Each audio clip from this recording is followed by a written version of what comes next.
आदाब, मुंसिफ टीवी में आपका इस्तकबाल है। मुंसिफ जोहर की खबरों के साथ मैं हूं माहिरा गौहर। देखेंगे तमाम बड़ी खबरें। आगाज करेंगे हेडलाइंस के साथ। सुर्खियों को पेश करने में ताउन किया है डॉक्टर ऑर्थो ऑयल के साथ साथ डॉक्टर ऑर्थो कैप्सूल्स साथ लेना ना भूलें। दुबई में होगा ओल्ड चिकी शताब्दी समारोह। सीएम हेमंत सोरेन से मिला पंडित रघुनाथ मुर्मू हेरिटेज ट्रस्ट का डेलीगेशन।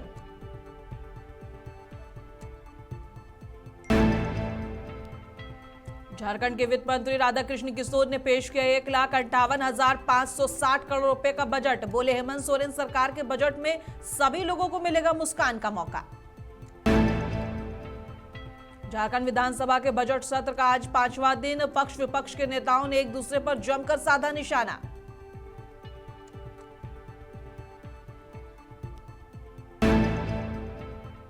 झारखंड के चतरा में हुआ एयर एम्बुलेंस हादसा। रांची से दिल्ली जा रहे विमान में 7 लोगों को हुई मौत।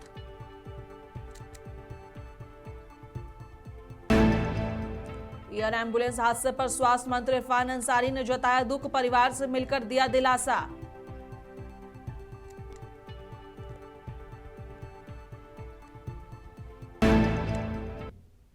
और आगाज करेंगे झारखंड के अहम और बड़ी खबरों के साथ। बता दें कि झारखंड विधानसभा का पंचम बजट सत्र शुरू हो चुका है और सत्र का आज 5वां दिन है। सदन की शुरुआत प्रश्नकाल से हुई, जिसमें जरमुंडी विधायक देवेंद्र कुमार ने ठंड का मुद्दा उठाते हुए कहा कि ठंड खत्म हो गई है और जाड़े में गरीबों को स्वेटर कंबल नहीं मिले। इनका जवाब नगर विकास मंत्री सुदेव कुमार सोनू को देना चाहिए।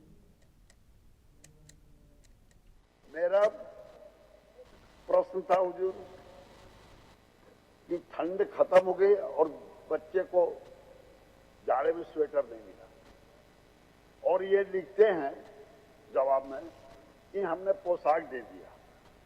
स्वेटर का हम मांगते हैं हुजूर तो देते, पोशाक की बात करते हैं।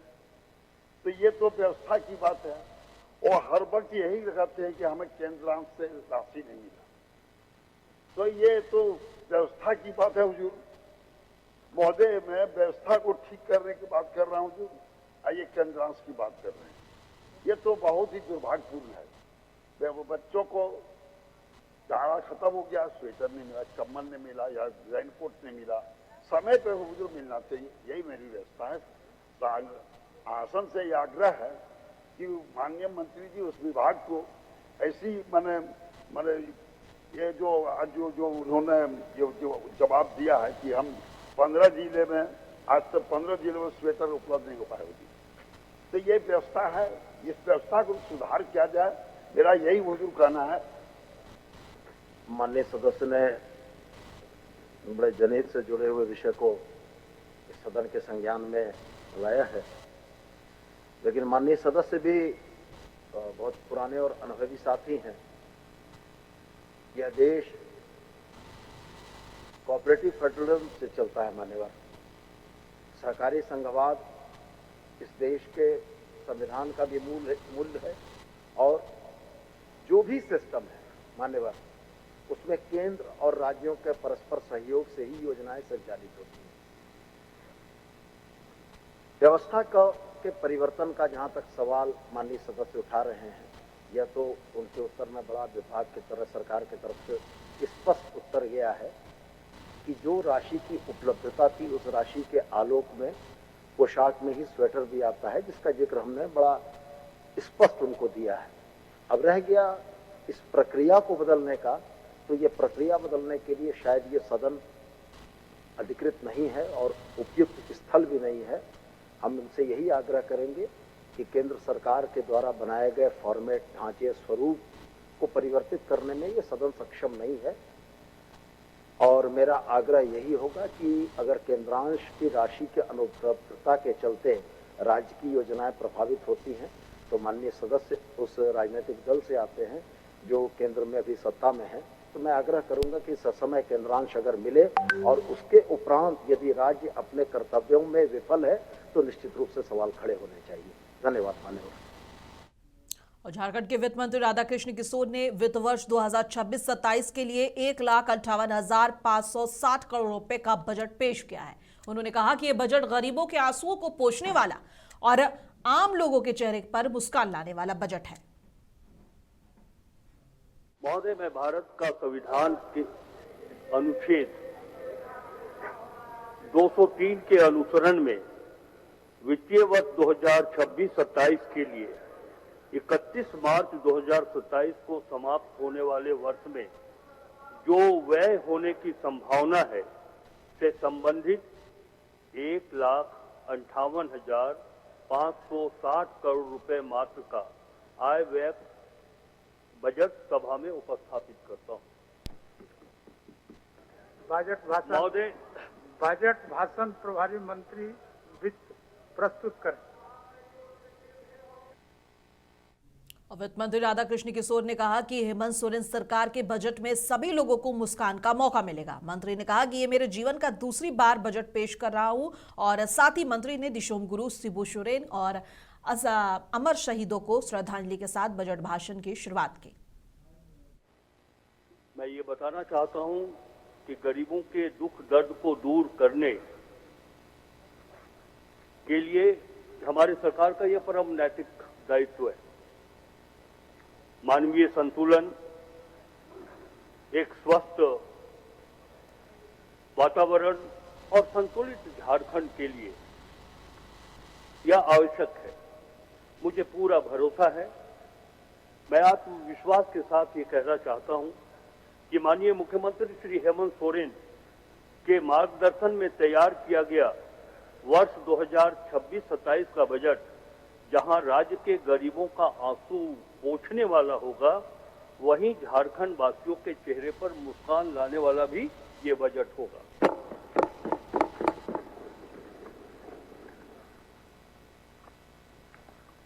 माननीय अध्यक्ष महोदय, बजट उपस्थापन के अवसर पर मैं संपूर्ण सदन को जोहार करता हूं। झारखंड राज्य के लिए वित्तीय वर्ष 2026-27 का बजट प्रस्तुत करने की अनुमति के लिए आपका, संपूर्ण सदन का आभार व्यक्त करता हूं। महोदय, मेरे संसदीय जीवन का ये दूसरा अवसर है जब मैं झारखंड राज्य के अनुमानित आय और व्यय विवरणी प्रस्तुत करने के लिए सदन में उपस्थित हुआ हूं। मुझे यह पुनीत अवसर देने के लिए मैं संपूर्ण सदन और राज्य की जनता, अपनी पार्टी के शीर्ष नेताओं तथा राज्य के मुख्यमंत्री श्री हेमंत सोरेन जी के प्रति हृदय से आभार व्यक्त करता हूं। मुझे ही नहीं, आज संपूर्ण सदन और राज्य की जनता को एक सामाजिक राजनीतिक व्यक्तित्व की कमी खल रही है और वह व्यक्तित्व है दिशोम गुरु स्वर्गीय शिबू सोरेन जी। वर्ष 2026-27 के मूल बजट के उपस्थापन के अवसर पर मैं स्वर्गीय शिबू सोरेन जी के श्री चरणों में श्रद्धांजलि अर्पित करता हूं। अब मुख्यमंत्री हेमंत सोरेन से सोमवार को देर शाम काके रोड स्थित मुख्यमंत्री आवासीय कार्यालय में पंडित रघुनाथ मुर्मू हेरिटेज ट्रस्ट रायरंगपुर उड़ीसा के प्रतिनिधिमंडल ने मुलाकात की। प्रतिनिधिमंडल ने आगामी 11 से 12 अप्रैल 2026 को दुबई स्थित बुर्ज खलीफा में प्रस्तावित आलूची की शताब्दी समारोह में आयोजन को लेकर विस्तृत चर्चा की। इस दौरान समारोह की रूपरेखा, उद्देश्य और अंतर्राष्ट्रीय स्तर पर आलूची की ओल चिकी लिपि को पहचान दिलाने की पहल पर विचार विमर्श हुआ और इस मौके पर प्रतिनिधियों ने सर्वे ऑफ इंडिया द्वारा ओल चिकी लिपि में अनुदित झारखंड का मानचित्र मुख्यमंत्री को सप्रेम भेंट दिया।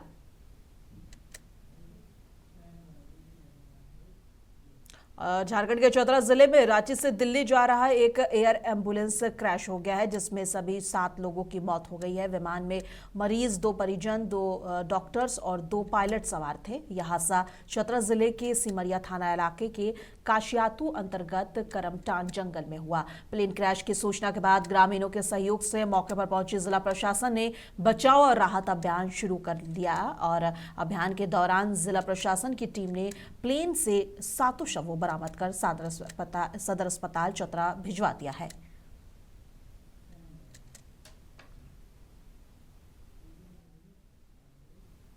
और चतरा के सिमरिया ब्लॉक में एयर एम्बुलेंस क्रैश पर डीसी कितिश्री जी ने कहा कि ये आंधी तूफान की वजह से क्रैश हुआ है। डॉक्टरों की टीम ने उन्हें मृत पाया। कुल 7 लोग मारे गए हैं। 2 क्रू मेंबर थे और बाकी के 5 और 1 मरीज और मरीज के परिवार के सदस्य थे। थंडरस्टॉर्म। तो जैसे हम लोगों को इन्फॉर्मेशन पता चला, हम लोग मेडिकल टीम के साथ जो है रश किए यहाँ पे, बट अनफॉर्चुनेटली डॉक्टर्स का टीम उन्होंने फाउंड डेड डिक्लेयर की, तो हम लोगों ने उनका बॉडीज़ को निकाल करके पोस्टमार्टम के लिए और फर्दर इन्वेस्टिगेशन के लिए भेजा। मैम टोटल नंबर अपडेट अगर आप बता सकें। टोटल 7 लोग हैं। इसमें क्रू मेंबर भी टोटल 2 क्रू मेंबर्स हैं और बाकी 5 लोग जो हैं पेशेंट्स और पेशेंट के परिवार के लोग। पर कहाँ के ये लोग थे, कुछ आइडेंटिफाई हो पाए? बाकी डिटेल्स जो है वो हम लोग खोजने के लिए जो है व्यवस्था कर रहे हैं। एंड डेब्री वगैरह हटाने का क्या प्रोसेस है मैम? इसमें जो है कल सिविल एविएशन मिनिस्ट्री से जो है टीम आ रहा है, वो लोग इसका ब्लैक बॉक्स जो है आइडेंटिफाई करके इसका एक्सीडेंट का कारण वगैरह वो लोग ढूंढेंगे।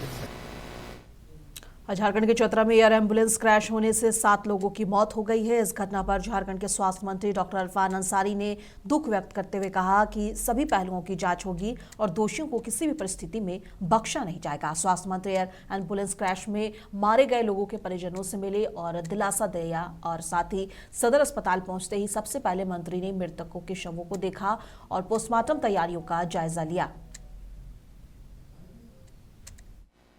ये चिंता ये है कि आखिर जो चार्टर प्लेन सेफ है कि नहीं है। हम लोग क्या कर रहे हैं, भारत सरकार क्या कर रही है? अभी अहमदाबाद में प्लेन क्रैश कर गया, मुंबई में चार्टर प्लेन क्रैश कर गया, झारखंड में चार्टर प्लेन क्रैश कर गया, तो ये जवाबदेही किसकी है? जवाबदेही लेनी होगी हम लोगों को। दूसरा सबसे बड़ा मुद्दा ये है कि हमारे पास झारखंड में हॉस्पिटल बढ़िया नहीं है। हॉस्पिटल के अभाव में पेशेंट दूसरे राज्य जाते हैं, और अगर हमारे पास अच्छे हॉस्पिटल होते तो हम लोग यहीं पर उनका इलाज कराते हैं। दिल्ली एयर एम्बुलेंस हादसे पर झारखंड के पूर्व मंत्री सत्यानंद भोक्ता ने कहा है कि यह घटना बेहद दुखद है। हम पीड़ित परिवार की मदद के लिए मुख्यमंत्री से मिलेंगे।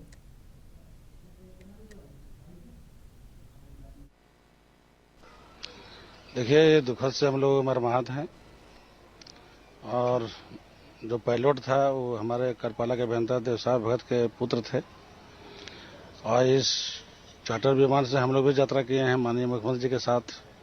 कई बार हम लोग धनबाद गए, बोकारो गए, दुमका गए, जमशेदपुर गए, और हम लोग चर्चा करते रहते थे कि आपका पुत्र जो है से हम लोग को ले जाते हैं, ले लेते हैं।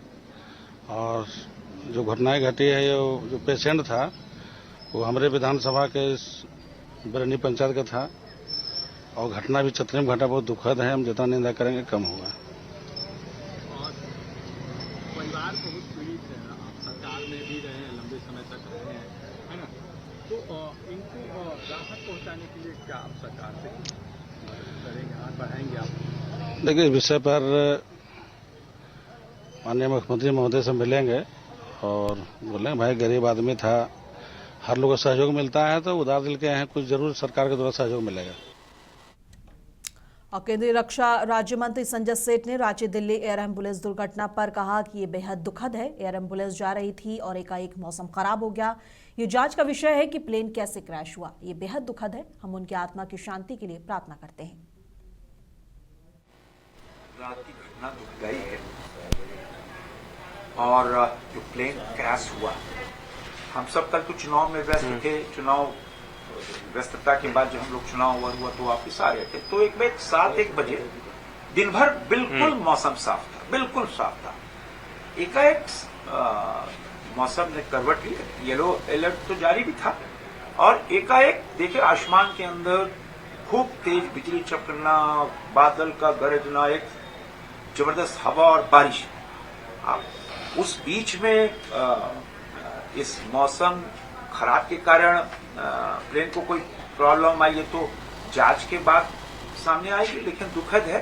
और लातेहार के एक मरीज थे जो लाइन होटल में था, तो उनको झुलस गए थे। यहीं मेरे घर के बगल में ही देवकमल हॉस्पिटल में एडमिट थे। 60-65% बर्न था उनका। इलाज के लिए दिल्ली वो पत्नी और भांजे के साथ जा रहे थे, और उसमें पैरामेडिकल स्टाफ, डॉक्टर, 2 पायलट। किंतु मौसम तो एकाएक खराब हुआ, और खराब होने का कारण भी हो सकते हैं, किंतु हम एक्सपर्ट नहीं हैं। ये तो जांच समिति बनी है, और उस जांच समिति के बाद क्या मौसम खराबी कारण, क्या कोई मानवीय चूक हो गई या कोई एयरक्राफ्ट में कोई प्रॉब्लम था, जांच के बाद पता चलेगा। रांची से दिल्ली जा रही एयर एम्बुलेंस के हादसे पर एलजेपी रामविलास के विधायक जनार्दन पासवान ने इसे बेहद दुखद घटना बताया है। उन्होंने कहा कि ये बहुत ही अफसोसनाक वाकया है और सरकार से अपील है कि जांच तेज हो और पीड़ित परिवारों को हर पॉसिबल मदद दी जाए। अब इतनी बड़ी घटना कि हम लोग सब देखे, अब सोचिए कि पूरे परिवार और बहुत बड़ा परिवार, 7 परिवार के एकदम अलग अलग सब लोग थे और जिनका बेटा पायलट था वो यहीं पर आरओ में कार्यपालक अभियंता हैं देवशरण भगत जी, और लोकल सब लोग थे। लोकल मतलब ये घटना एकदम त्रासदी वाला घटना है। ये घटना बहुत मर्माहत करने वाला है। यह घटना से हम सब कुछ सीख लेने की आवश्यकता है। मौसम खराब भी था, अब कैसे हुआ, किन कारण, अब उसका ब्लैक बॉक्स होता है, मिलने के बाद पता चलेगा कि क्या क्या कैसे हुआ है। निश्चित तौर पे ये घटना में हम यही कहेंगे कि जिन परिवार के छोड़ के चले गए उन परिवार को ईश्वर सहारने की शक्ति दे, और निश्चित तौर पे हम ये भी कह सकते हैं कि जिस तरह से इस तरह के रात में घटना घटी है, हम सब सुन करके उसमें पता चल गया था, हम लोग मर्माहत हैं। बहुत चिंता हम सबके हुआ कि आखिर कैसे इतनी बड़ी घटना घटी है। अब बजट भाषण के दौरान राधाकृष्ण किशोर ने कहा कि हम झारखंड के रहने वाले लोग कितने भाग्यशाली हैं कि प्रकृति ने हमें घने जंगल, खूबसूरत पहाड़ियां, बहुमूल्य खनिज और संपदाओं, शानदार झरनों और झारखंड प्रदेश के रूप में अनुपम उपहार दिया है। वित्त मंत्री राधाकृष्ण किशोर ने कहा कि अध्यक्ष महोदय, राज्य की आर्थिक सांस्कृतिक मुख्यता खेती किसानी पर आधारित होने के कारण हमारी सरकार की मुख्य प्राथमिकता किसानों को ऋण से मुक्त करना और कृषि में समग्र विकास को बढ़ावा देना और सबसे महत्वपूर्ण किसानों की आय में वृद्धि करना है। और बता दें कि मंत्री ने कहा कि किसी के पैरों में गिरकर कामयाबी पाने से बेहतर है कि इंसान अपने पैरों पर खड़े होकर सफल होने की ठान ले। इसी सोच और दिशा में हमारी सरकार आगे बढ़ रही है। संसाधनों से समृद्ध आदिवासी संस्कृति का रक्षक और खनिज आधारित अर्थव्यवस्था वाला राज्य, अलग राज्य बनने के उद्देश्य से असमानता को दूर करना, आदिवासी समुदाय के हितों की रक्षा करना और प्राकृतिक संसाधनों का संतुलन तथा जनहितकारी उपयोग सुरक्षित करना था। महोदय, झारखंड के विकास की यात्रा संभावनाओं और चुनौतियों का मिश्रण है। बजट केवल आम व्यय का लेखा जोखा नहीं होता, बल्कि यह राज्य के भविष्य की दशा और दिशा तय करता है। यह बजट समावेशी, सतत जन कल्याणकारी विकास को समर्पित है तथा राज्य की आर्थिक सुदृढ़ता, सामाजिक न्याय के प्रति सरकार की प्रतिबद्धता को प्रतिबिंबित करने वाला बजट है। झारखंड केवल खनिज संपदाओं से परिपूर्ण राज्य नहीं, बल्कि यह विविध जनजातीय परंपराओं, लोक सांस्कृतिक सामुदायिक जीवन मूल्यों और प्रकृति के साथ सामंजस्य की बेमिसाल परंपरा का प्रतीक है। यहाँ की धरती पर परिश्रम, सहभागिता और सामाजिक समरसता की भावना पीढ़ियों से प्रवाहित होते आ रही है। आदरणीय महोदय, माननीय मुख्यमंत्री श्री हेमंत सोरेन जी के कुशल नेतृत्व में महागठबंधन की राज्य सरकार भावनाओं और संवेदनशीलता के साथ जन भागीदारी, आदिवासी अस्मिता, सामाजिक न्याय, समावेशी विकास एवं एक मजबूत और आत्मनिर्भर झारखंड बनाने के लिए हम हृदय से प्रतिबद्ध हैं। माननीय राज्य के मुख्यमंत्री श्री हेमंत सोरेन जी के नेतृत्व में झारखंड राज्य के गठन के मूल उद्देश्यों को दृष्टि पटल पर रखकर वर्तमान अबुआ सरकार हमारे दिशोम गुरु के द्वारा बताए गए समावेशी विकास के मार्ग पर आरूढ़ है। हम झारखंड राज्य के निर्माण के उद्देश्यों, जन कल्याण और भागीदारी, आदिवासी अस्मिता, सामाजिक न्याय, समावेशी विकास एवं समृद्ध, सशक्त तथा आत्मनिर्भर झारखंड को पूरा करने की दिशा में आगे बढ़ रहे हैं। भले ही हमारे राजनीतिक प्रतिद्वंदी हमारे राह में कितने भी रोड़े अटकाएं, न हम झुकेंगे, न झुके हैं। हम संघर्ष करेंगे और हमें ये 2 पंक्ति हमारे आत्मबल को और मजबूत बनाता है। वह 2 पंक्ति इस प्रकार हैं: किसी के पैरों में गिरकर कामयाबी पाने से बेहतर है हमारे मुख्यमंत्री के नेतृत्व में महागठबंधन की सरकार की यह सोच है कि किसी के पैरों में गिरकर कामयाबी पाने से बेहतर है अपने पैरों पर चलकर कुछ बनने की ठान लें, और इसी दिशा में हमारी सरकार आगे बढ़ रही है। महोदय, अबुआ राज की जनता के विश्वास एवं युवा जननायक माननीय मुख्यमंत्री श्री हेमंत सोरेन जी के नेतृत्व में इंडिया गठबंधन की सरकार अपने घोषणा पत्र के माध्यम से लिए गए निर्णयों के चरणबद्ध तरीके से लागू करने के लिए कृत संकल्पित है। और सभी नगर निकायों में नगर निकाय चुनाव सोमवार को पारदर्शी और शांतिपूर्ण वातावरण में संपन्न हुआ और सीएम हेमंत सोरेन और उनकी पत्नी ने भी वोट डाला। और बताते चले कि इसके साथ ही अपने मताधिकार का प्रयोग किया और राज्यपाल संतोष गंगवार ने भी रांची के श्री कृष्ण लोक प्रशासन संस्थान में मतदान केंद्र में अपना वोट डाला। झारखंड के मुख्यमंत्री हेमंत सोरेन और उनकी पत्नी कल्पना सोरेन ने नगर निकाय चुनाव के लिए रांची में मतदान किया। दोनों ने संत कुलदीप हाई स्कूल मतदान केंद्र में नगर निकाय के लिए वोट डाले।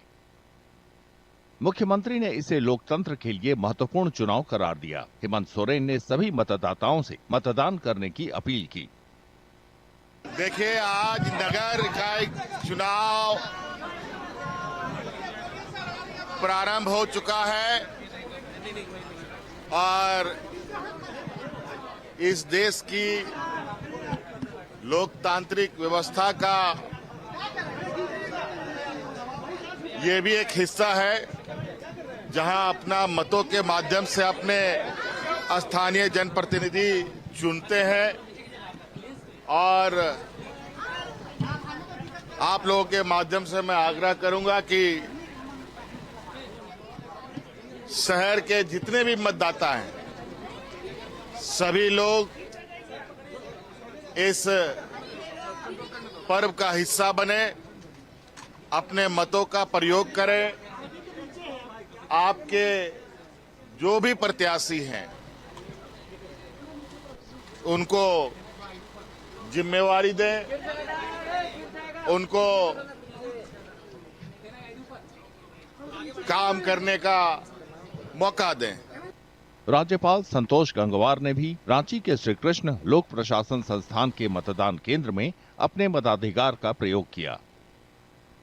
तो लोकतंत्र में मतदान आवश्यक हिस्सा होता है और सभी मतदाता भाई बहनों से हमारा आग्रह है कि मतदान का प्रयोग अवश्य करें। झारखंड नगर निकाय चुनाव को लेकर राज्य के मतदाताओं में खासा उत्साह था। और संदीप सौरभ ने अमित शाह के आगामी बिहार दौरे पर कटाक्ष करते हुए कहा कि राज्य में डबल इंजन की सरकार होने के बावजूद केंद्र विकास मद की राशि में लगातार कटौती कर रहा है। उन्होंने आरोप लगाया कि पटना विश्वविद्यालय को सेंट्रल यूनिवर्सिटी बनाने की मांग भी नजरअंदाज कर दी गई। हम लोग की पार्टी बैठेगी, महागठबंधन के लोग बैठेंगे, तय करेंगे, वहां से सब तय होना है। तो महागठबंधन संगठित होकर के राज्यसभा में जिस सीट पे भी बात होनी है वो बैठ करके लोग बात करेंगे, उसके लिए पार्टी के नेता हैं। देखिए, अमित शाह बिहार में आ रहे हैं, लेकिन बिहार को लेकर के केंद्र सरकार का जो रवैया है वो तो पूरी तरीके से बेकार है। बजट सत्र चल रहा है, बजट सत्र में सरकार ने जितना दावा किया है कि केंद्र से हमें इतना पैसा अनुदान के रूप में मिलेगा, पिछले 4 साल से लगातार हर साल उसमें 50% के आसपास केंद्र सरकार ने कम पैसा दिया। तो आप डबल इंजन की सरकार भी कह रहे हैं, ऊपर से नीचे तक आप फेल भी दिख रहे हैं, और बिहार से जो वादा सरकार केंद्र कर रही है वो नहीं हुआ। अब अमित शाह बिहार में आ रहे हैं और नीतीश जी का जो पुरानी मांग थी कि पटना विश्वविद्यालय को केंद्रीय विश्वविद्यालय का दर्जा देंगे, ये तो मांग थी नीतीश कुमार की। नरेंद्र मोदी साहब से मंच पर इन्होंने कहा था कि आप दे दीजिए दर्जा। तो बिहार में डबल इंजन की बात कहनी है, लेकिन बिहार का कोई मांग नहीं होना है पूरा। और मुंसिफ जोहर की खबरों में बस इतना ही। कल फिर मिलेंगे इसी वक्त। तब तक के लिए देश दुनिया की तमाम खबरों के लिए बने रहें मुंसिफ टीवी के साथ।